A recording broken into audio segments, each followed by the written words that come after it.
Hello guys, welcome to Yundel channel. Today I want to talk about some thoughts about how to bring a massive change in our life. How to bring a massive change in our life. Again, this is not an easy share for you today because I need to think about it. I read it, I understand it, but to explain about it, it's not easy at all. But I am here with you, trying my best to share with you some thoughts for today. So guys, how to bring a massive change for our life. For example, in the book it says here, it is about a change in a country begins with one person. A change in each country reflects the inner peace or turmoil of its mass population.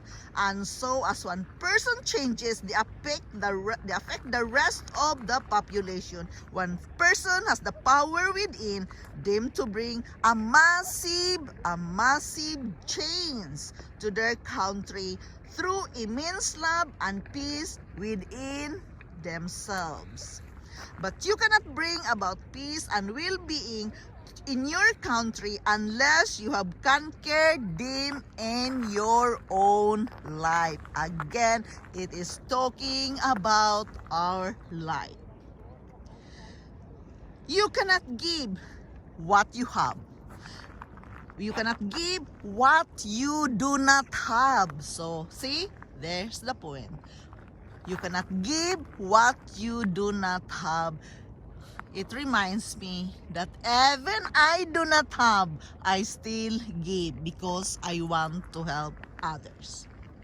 Each person's job is to bring a utter harmony into their own life, and then they will become the greatest human gift for every country in the world. Guys, again here, it states in the book that we cannot change one's country. It's talking about one's country, changing it. Guys, but when all said and done, everything changes, starts from our own life. Yes, of course. When we go to another country, when we go and visit other country, we have to adapt the culture. We have to adapt the situation. We have to adapt the language and learn the language itself, how to speak it. But guys, it says here, how to bring a massive change in your life starts from your own life. Why? Especially as Filipino, we are always very busy taking care of our family in the Philippines, giving them more than enough to support them, everything from shelter, from food, clothing, and shelter. We do our best. We tried our best to work hard here in some other country, but still our mind and hearts still in the Philippines. I know that we don't even care ourselves because we always prioritize the Philippines. They need help there. They need the medicine. They need the food. They need the shelter. How about yourself, guys? Have you ever think about it? It says here in the book, all changes. You can bring a massive change in your life by changing your own self, by changing your mindset, by changing the way you think, even though what country you are living right now. Guys, this is not easy because it depends from one culture to another. It is not easy at all. And still, even I live here in Norway for 30 years, I am still struggling with my life. It's not easy at all. There's a lot of things to be adjusted. But I always thinking of myself, I am doing fine here in Norway. I am not rich, but I am comfortable. So I always think back home in the Philippines to help, to give, and to support the family there. Guys, how about yourself? It says here in the book, you cannot give what you do not have. Yes, I am in financial trouble because I always give even I do not have, which is really a huge wrong mistakes. A huge mistakes which I am doing as what the Norwegians define it. It is a huge mistake. You are still giving even you don't have. Why? Because of my feelings. We do things according to our feelings, according what we feel, and we cannot even think clearly when somebody is in need. Guys, it says here we must adapt the place, the culture we are living at the moment. We must adapt it, we must learn it, we must accept it.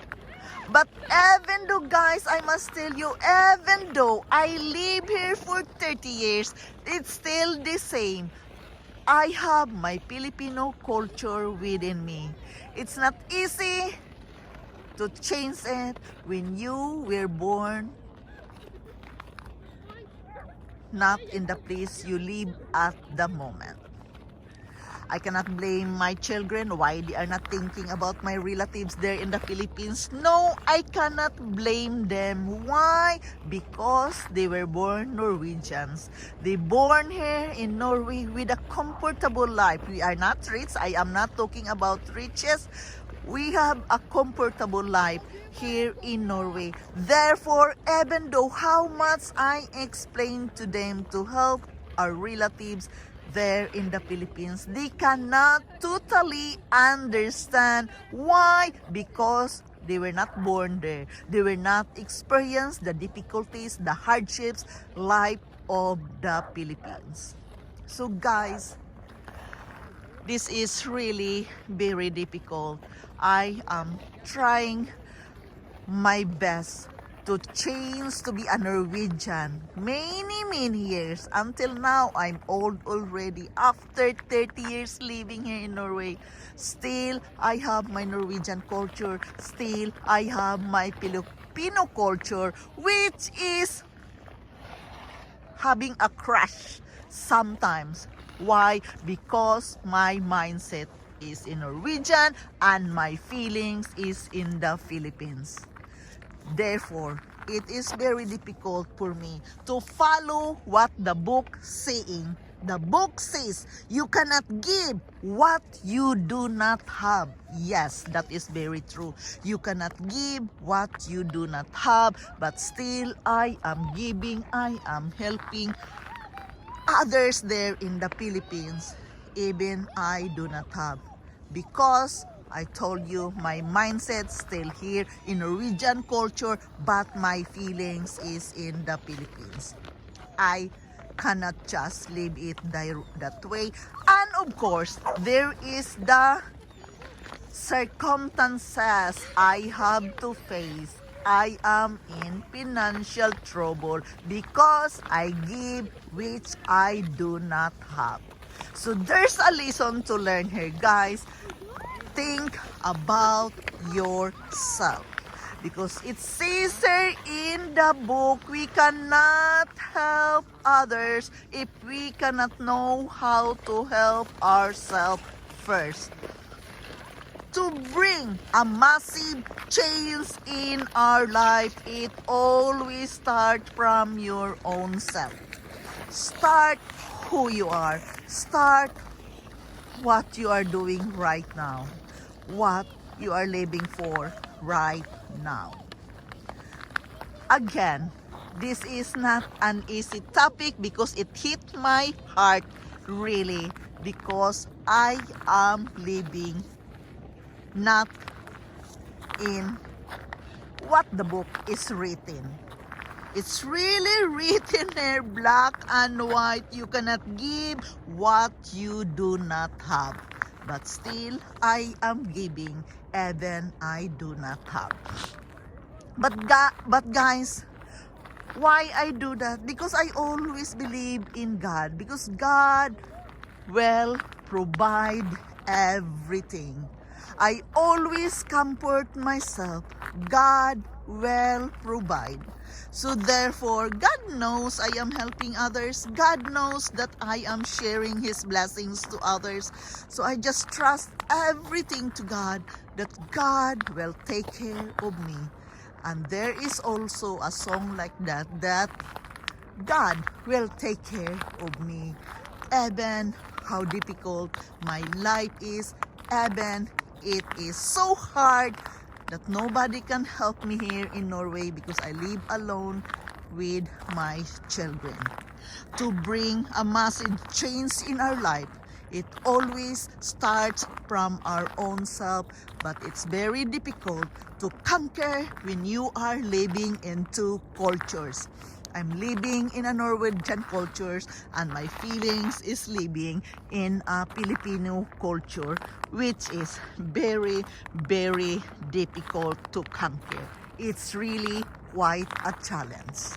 So guys, again, it's all about loving yourself. But how can you love others if you cannot even love yourself? Of course, I love myself, but again, the feelings back there in the Philippines is very difficult to conquer.